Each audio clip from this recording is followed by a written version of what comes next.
Vamos a incorporar a la conversación a Nicolás Pstiga, que es experto en tecnología para gobiernos, y en un segundito también vamos a estar hablando con el abogado penalista Gustavo Delía.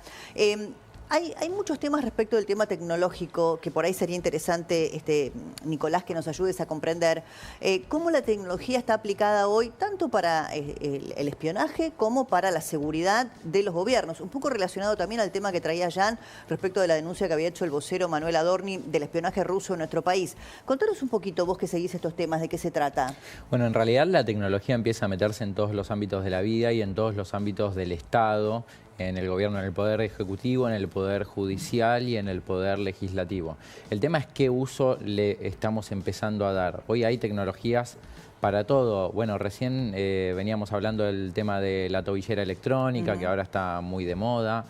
Argentina es un país que tiene un índice de utilización bastante bajo, por ejemplo, de este tipo de dispositivos. Pero en términos de seguridad tenemos de todo, desde cámaras de seguridad, que es lo que tal vez más implementado está, tobillera electrónica, que todavía tiene un uso relativamente bajo, pero después tenemos botones de pánico y ahora empiezan a haber herramientas de monitoreo a nivel digital. ¿Por qué? Porque hay una realidad que es que el mundo que conocemos, el mundo físico de carne y hueso, ya no es el único mundo que existe. Hoy existe el mundo digital. Entonces, así como se da el monitoreo en vía pública, se empieza a dar el monitoreo en lo que es el espacio digital, que es inclusive... A ver, para pasarlo en limpio, nos hemos acostumbrado todos, creo que desde 2001 para acá, me atrevería a decir yo, cuando digo 2001 me refiero a las Torres Gemelas, ¿no? A un fenómeno global, no al tema argentino, a perder nuestra libertad. Porque hemos depositado en los gobiernos, en pos de la seguridad individual y nacional, temas de terrorismo y demás, nuestra libertad. Porque acá estamos pusimos todos sobre la espiados. balanza, claro. Pandemia mediante también, porque vos te acordás que se decía que los dispositivos por los cuales vos tenías que dejar tus datos o saber si tenías temperatura o no, iban a ser utilizados para, bueno, monitorear tu vida. Correcto. Lo que pasa es que empiezan a darse discusiones, en ese momento se dio una discusión tras las Torres Gemelas que cambió el mundo completamente y cambió esto, y hoy empiezan a darse discusiones que a veces uno creería que es mejor que se den incluso hasta a nivel legislativo, ¿no? Por ejemplo, el monitoreo de nuestro comportamiento público en las redes sociales. ¿Está bien? ¿Está mal? Digo, debería existir un espacio donde podamos dar esa discusión al margen de la cuestión legal. Sí, ahí es finito, ¿viste? Entre la libertad de expresión, que está tutelada, es un tema constitucional, hay muchos tratados internacionales, por eso es muy difícil de controlar. Y bueno, el límite, ¿no? De las amenazas o lo que pueda poner en riesgo a otra persona. Sí, correcto. También pensemos que, a ver, cuando se instalaron cámaras de seguridad en vía pública, existió la misma discusión. De pronto todo el mundo discutía, ¿está bien? ¿Está mal? Nos empiezan a espiar. Había ciudades que eran acusadas de ciudad espía por la cantidad de cámaras de seguridad que había, pero hoy es algo habitual. Hoy salimos a la calle y no solamente nos monitorea el Estado con cámaras de seguridad, sino que también nos monitorean privados. Muchos de nosotros tenemos cámaras de seguridad en nuestros domicilios. Entonces, hoy es algo que se ha vuelto habitual. ¿Qué va a pasar a nivel digital? Me parece que es lo que estamos empezando a ver ahora, porque tenemos un monitoreo público, tenemos diferentes tipos de monitoreo. Hay monitoreos que buscan identificar amenazas puntuales, por ejemplo, cuando aparece un sitio web que se hace pasar por una compañía o por un gobierno y en realidad es un sitio web falso y se trata de phishing. Pero también hay monitoreos como este que se empezó a discutir ahora de las redes sociales y del mundo digital en general, donde de pronto lo que nosotros estamos diciendo se pone bajo la lupa de un sistema de monitoreo. Totalmente. Ahora quiero entrar ahí, pero antes te quiero hacer una pregunta sobre la tobillera. Le quiero preguntar a Jenny primero si será inminente la colocación de la tobillera para Cristina. Se decía que era hoy, después se decía que no, que esta semana ya no.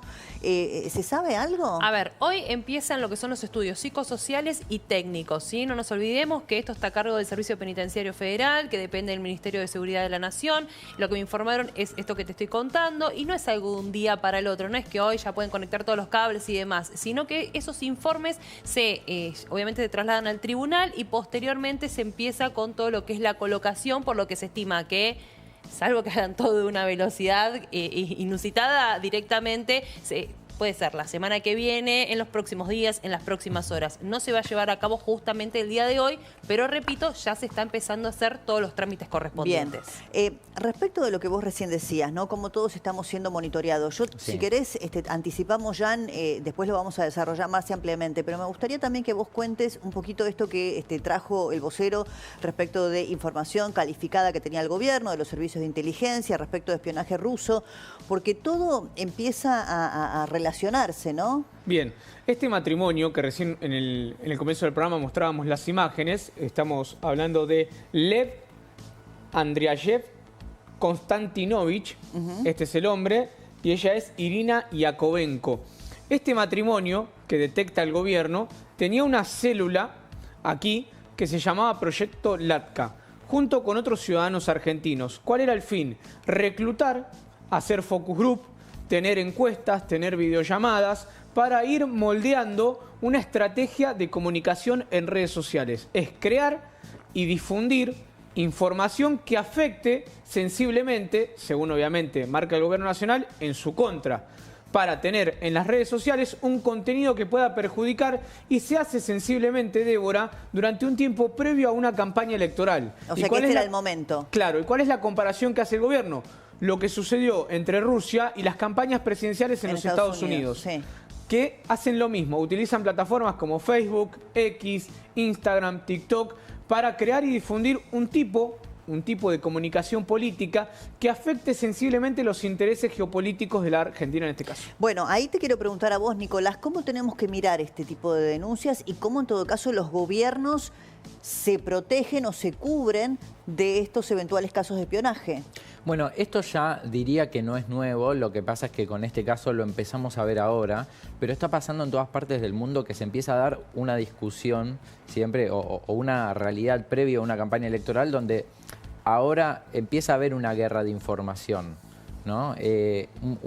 Existen mecanismos para difundir información masivamente que se dan a través de diferentes redes sociales, no solamente de Facebook o de Twitter o de Instagram, sino también a través de canales de Telegram, y se arman grupos de personas. Son células que justamente buscan cooptar personas para que se sumen a esa iniciativa de comunicación. Que no sean bots, digamos, es real, eso hay gente que Sí. ellos van sumando. Exactamente. Lo cual hace más, digamos, verosímil todo lo que sucede. Tenés las dos cosas, tenés bots, pero también Ok. tenés personas. Y uno a veces habla de los trolls en redes sociales. Y en realidad, siempre digo lo mismo, detrás de un troll hay una persona. No importa si a esa persona le pagan, si esa persona lo que dice, lo dice por iniciativa propia, Pero no importa. existe. Existe, hay una persona detrás. Tal vez tiene un nombre que es caja de cartón, pero esa persona existe. Hay alguien detrás que está escribiendo ese tuit, por decirlo de alguna manera. ¿Y cómo se instalan estos temas, ¿no? Que pueden incluso voltear un gobierno, cambiar el resultado de una elección, sacar un ministro? ¿Cómo se instalan? ¿Cómo se viralizan? Con estrategia, con datos y con herramientas. Con estrategia porque siempre hay una macroestrategia detrás que tiene que ver con intereses geopolíticos. Por otro lado, con datos, muchas veces buscan incomodar a algún gobierno con datos sensibles. ¿Tiene que ser un verosímil? No es necesariamente. Decir, algo que no necesariamente, puede ser No. un disparate también. Sí, a ver, tiene que ser creíble. Tiene que ser creíble, y si uno instala una mentira que es creíble, aunque luego se desmienta, lo primero siempre tuvo más fuerza. Entonces, si mañana dicen, Nico hizo tal cosa, y mañana salgo a desmentir y digo, no, acá están las pruebas, quedó, Nico hizo tal cosa. Claro. O sea, lo primero siempre es lo que termina instalándose. Y después entran en juego las herramientas que permitan replicar ese contenido de una manera mucho más rápida. Entonces, de pronto, se instaló una idea que tiene cierto nivel de verosimilitud, pero que no es real, fue algo que no sucedió. Y se empezó a replicar de pronto en miles de cuentas. Se volvió una tendencia y de pronto todos estamos hablando en nuestras casas, en los medios y en todos lados, estamos hablando de eso. Sí. Es decir, que se instaló. Entiendo. Entonces, utilizando estas tres cosas, estrategia, datos y herramientas, los diferentes gobiernos que tienen un interés geopolítico pueden hacer cosas, tanto puertas adentro de su propio país como en otros países, como en el caso del espionaje internacional. Claro. Nicolás, gracias. Muy interesantes. Un placer. Nicolás Pstiga, que es experto en tecnología para gobiernos.